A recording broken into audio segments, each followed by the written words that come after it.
Make a cast aluminum self-cocking crossbow pistol from scratch, part 1.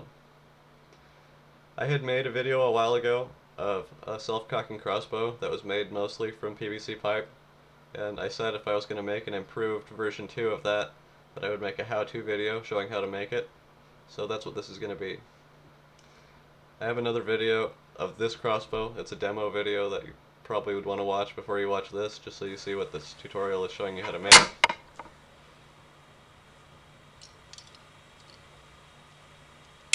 This is kind of a complicated project, and it requires you to have some skills and tools already.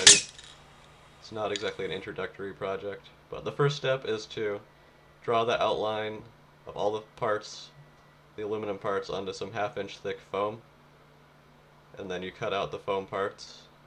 We're going to bury this in sand and pour aluminum into it, so all the foam will basically turn into aluminum. And I'll have a picture that will show you all the dimensions if you want to make it exactly the same shape, or you could just make up the shape yourself, make it like similar size and shape that will work. A drill is helpful for cutting the inside parts of the foam, the holes. So that's all the foam parts that you're going to need.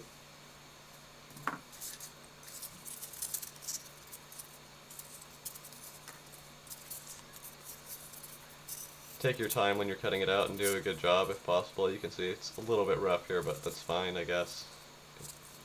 It's nicer to do work on foam than aluminum. But that groove in the top is where the arrow will slide down. I cut that with the hot glue gun. The arrow's just going to sit in there like that.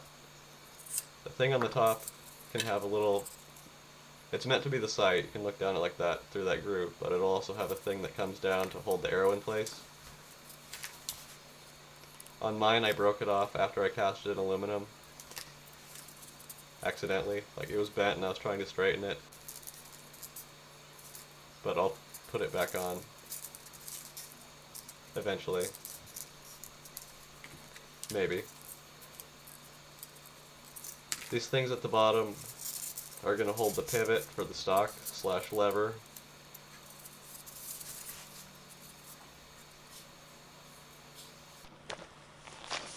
Hot glue those on. This is a bucket of about 100 pounds of clay sand. The sand is kind of coarse. If you can get finer sand, that's better. But this works for me. And then I'm mixing it with some oil, which will help it clump, which is important for the mold. Leave a few inches of sand in the bottom and then pack that down level and lay in the foam and put sand in all around it. Make sure the sand fills all the holes and everything that you want there to not be aluminum in. And this is a 3/8 inch wood dowel. We're going to need to leave a few of these to make holes up to the surface in the sand. This will vent pressure as the aluminum flows through the sand, through the mold in the sand. And this larger one is a 1-inch dowel. This is for pouring the aluminum into. I'm actually going to have 2 holes to pour the aluminum into and 3 smaller holes just to vent pressure. Take your time when you're doing all this and make sure you leave enough vent holes and you position them in good spots, because you don't want to do all this work and then have the aluminum not fill the mold all the way and have to start over.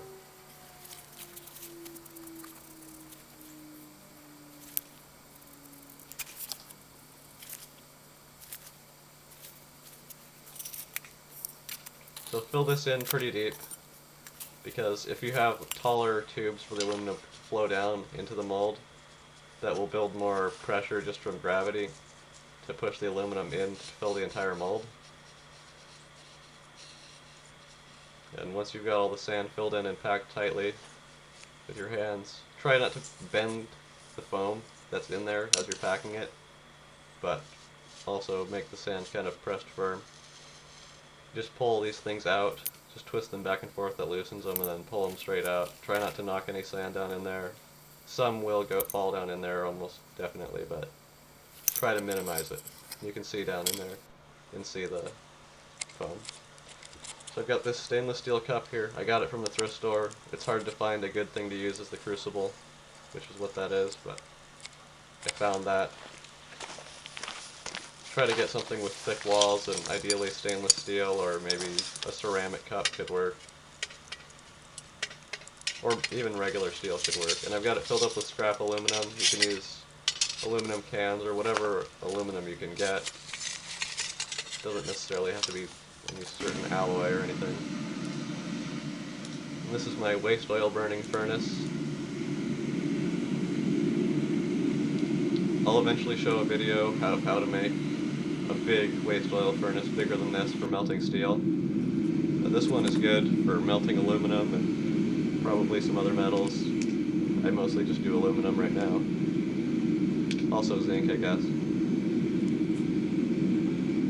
But this burns very, very hot. It's melted through the side of several stainless steel cups that are like in the hot place in there. But if you don't want to go to the trouble of building a big furnace like this before you start doing metal casting projects, you can just find a crucible to put the aluminum in and use a charcoal fire or a wood fire and fan it to get it really hot. Then you just pour the aluminum into the larger holes in the sand. The smaller holes are just to vent pressure, the air getting out of the way of the aluminum. When you see the aluminum come up into the smaller holes, that's a good sign that it probably has filled the entire mold. This bucket has the stock / lever part that's at the back. This is cast as a separate piece.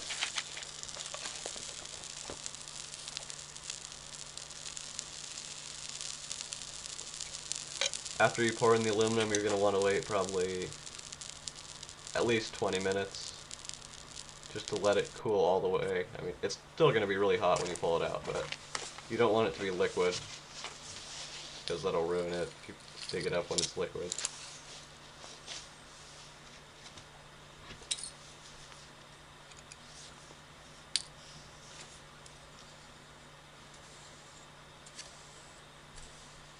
So this isn't a really exciting part when you get to see, did it fill the mold? Did this work? Or am I going to have to start over?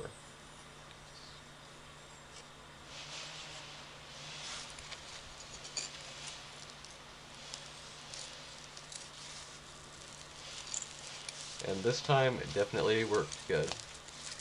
Took the shape of the foam nicely, no problem. The surface is rough because of the sand I used, but that's just the way it is for now.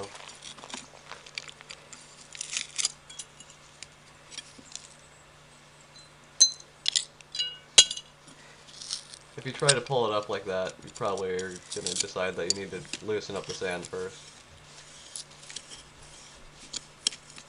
because it's hard to pull it out sometimes if you don't loosen the sand.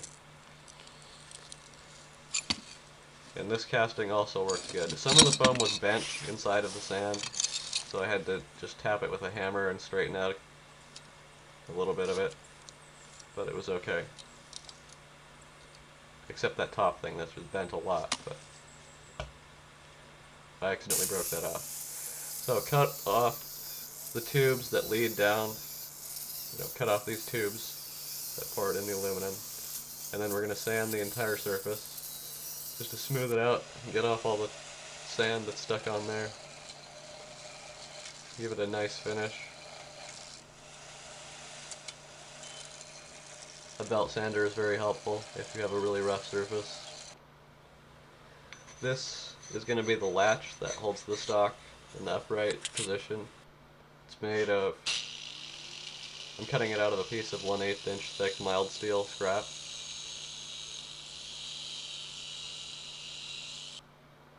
And this is the trigger that's being cut out of a piece of flattened Schedule 40 PVC pipe. You can just heat up the pipe and cut one side of it and press it flat.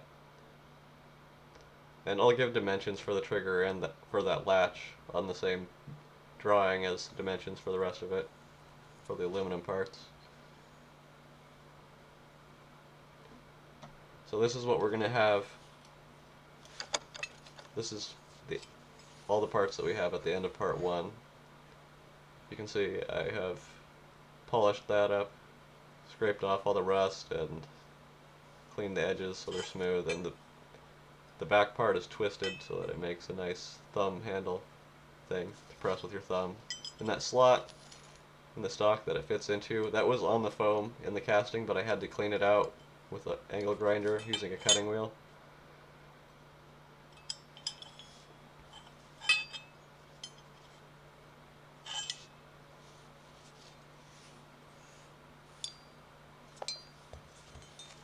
And this is the finished trigger. It just needs to have the hole drilled where that cross is. It'll line up with the hole in the aluminum and it will pivot on a pin there. You can see that pushes the back part that lines up with the notch that the string catches in, and that can just push the string out of the notch directly. It's kind of a hard trigger to pull, but it works fine. And you can see this slot, you'll need to clean that out pretty good to get the trigger in there. If you don't break off the top thing, I don't know how you're going to clean it out. Maybe a piece of sandpaper that you just use to pull back and forth in there. And that the whole top part there where the trough is needs to be smooth sanded so that the string doesn't cut itself on it. So that's the end of part 1. Go on to part 2 if you want to.